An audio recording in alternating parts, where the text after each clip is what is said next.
with mental health issues, it's changes in a person's thinking and feeling and mood and their ability to relate to the people around them and their ability to cope with all of the daily stressors that life throws at you. And so if you're seeing that you're having trouble with that, you're having trouble coping, or you don't really, you're unable to connect with people the way that you used to be able to connect with people, if maybe you're having trouble in the way that you see the world. So if you feel very down and sad and you feel like there's not really any hope or that things are not going to get better, that's when you know that something's going on with your mental health. So you're absolutely right in terms of with physical illnesses, a lot of times people are more cognizant of when something is going wrong, but with mental health you don't always get that. Sometimes people do know that something's not quite right, but again, as I mentioned before, really relying on feedback from other people. If other people that you usually know and love and trust are kind of giving you signs that maybe something's not quite right with you, or you're behaving differently than you used to, or maybe you seem different or seem down, then that's a way to be able to see that something might not be quite right. Yeah. And I want to share with you, I have a slide here that I wanted to share with you. I mean, because the numbers are staggering. Like, this is from the National Alliance of Mental Illness. 1 in 5 U.S. adults, 1 in 5 adults in the U.S. experience mental illness. 1 in 5. I mean, if you just, I read this and then I read it again, but now I'm thinking about it. 1 in 5. And mental illness, there's different types of illnesses, right? There's so many different things that fall into the category of mental. Is that right? The different, it doesn't have to be like a critical, because that's another thing. When I thought about mental illness, it's like, oh no, somebody's mentally ill, they have to be in a hospital in a psych ward. But no, right? There's other types of different levels. Absolutely. Yeah, there are different severities of mental illness. Not everybody who has a mental illness. And I think you make a really good point, because I think a lot of people kind of have that in their mind when they think about mental illness, but that's not the case at all. There are many people who suffer from a mental illness, who experience mental illness, who are walking around amongst us. They're not necessarily in psychiatric facilities. They are, people that we work with, people that we see at the grocery store, our friends, our family, our neighbors. And one of the, reasons that you don't know about it, one is because not everyone, has been diagnosed or seeks treatment. And then you also have the stigma factor. So if you have someone who is experiencing these things, and even if they did know that something was wrong, they may be hesitant to actually come out and say, hey, I think I need some help, just because there is just so much stigma surrounding it. But as you said, the numbers are staggering. There are so many people that do experience mental illness. So, no one is alone, and there are lots of people that are in the same boat. So if we could really cut down on the stigma and, encourage everyone having this conversation every day, I think it would be really helpful. Yeah, I can see that people are afraid to be put into the bucket of the people that are extreme, or that that might need to be in the hospital or something. But you might not be at that level. But so I can see people. I can see the stigma, right? Because it's the word, when I hear the mental illness, unfortunately, the word that comes to mind a lot to me, and I think people, is the word crazy. That's like, and that label, it's a label, right? That I don't think anybody wants to have that label. And I think that those types of label, either from ignorance or just, lack of a better word, do not help. Yeah, absolutely. I think you're right. It's a pejorative label. Nobody wants to be labeled as that. And we do throw around the term a lot. And so people are afraid to be labeled as that, as you said. And something you said that I think is spot on, a really good point, is that you said no one wants to be in the bucket of people that are extremely ill.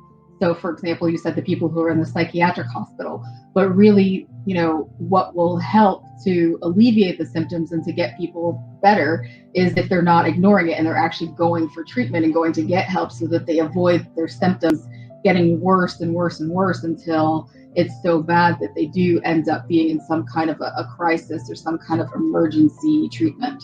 Yeah. And on that note, let me look at this other slide. Actually, let me go to this other one about suicide. This is the extreme, right? And I see that, when it gets to this point, there's so many signs that happen before this step, that I think that's where it gets ignored. And unfortunately, these other numbers are alarming. Suicide is the second leading cause of death of people ages 10 to 34. Second leading cause of, these numbers are staggering. I've lost I lost a friend due to suicide, I don't know, maybe 20 years ago, and that was like my first experience with suicide, and to this day, it impacted me. And I'm just a friend. I can imagine the family members. So this goes on so often, and we hear it in the news. And this is my question to you at the beginning is, when somebody has an issue, how do they get help before they get to this point? And especially when they're surrounded by an environment of people and things that are not helping them get the help. Right, absolutely. So that's a really good question. I just want to clarify a little bit. So not all, because we talked a little bit about there are different types of mental illnesses, very many different types of mental illnesses. Not all of them, when symptoms get worse, it doesn't always result in, suicide in terms of the extreme symptoms. Getting help before, it gets to this point, before it gets, it is too late, is absolutely possible.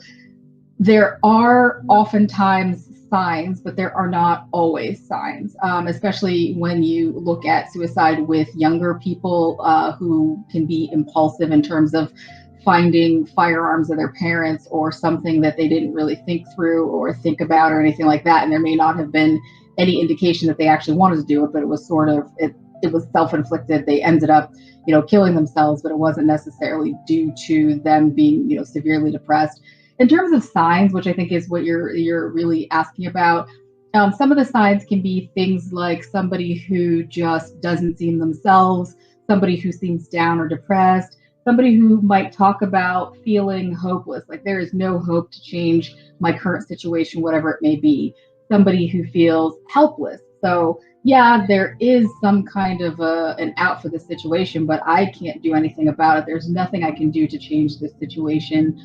Looking at people, if they are, giving away their possessions, if they are behaving in a manner that's slightly different, if they're talking about no longer being around, if they're just saying, I wish I, didn't wake up tomorrow, or I wish I were dead, or something like that.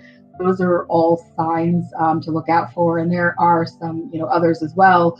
But really just if it gets to that point, and if you know somebody who has reached that point, it's really beyond having a conversation with them. I mean, I encourage having a conversation with them, but at that point you really need to get a professional in and, give them the national suicide hotline or get them some professional help because it's reached a critical stage if they get to that point.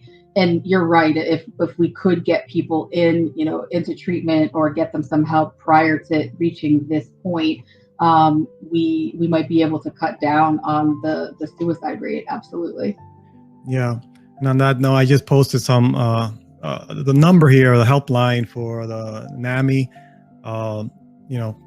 There's ways to get help, right? There's, you can call this 800 number as a helpline, talk to a healthcare professional, join a support group, and just Absolutely. talk. Friends, family, do not keep it by yourself. Because there's an expression that I learned not too long ago, is that you have to get out. You have to get out of your head, or you're dead. It's a lot of things that you might be by yourself, just thinking about things that are happening by yourself, but you're not alone. Like we said at the very beginning, right? You're not alone. And once you start saying that you're not alone, You're not alone. You're not alone. You're not alone. Absolutely. You You're realize never alone. you're never alone. Right. And things can be tough, but you're not alone. It makes a big difference. And unfortunately, that there's people that are, isolated from other people, and I can see how, difficult their situation could be, if they don't have the support that they need.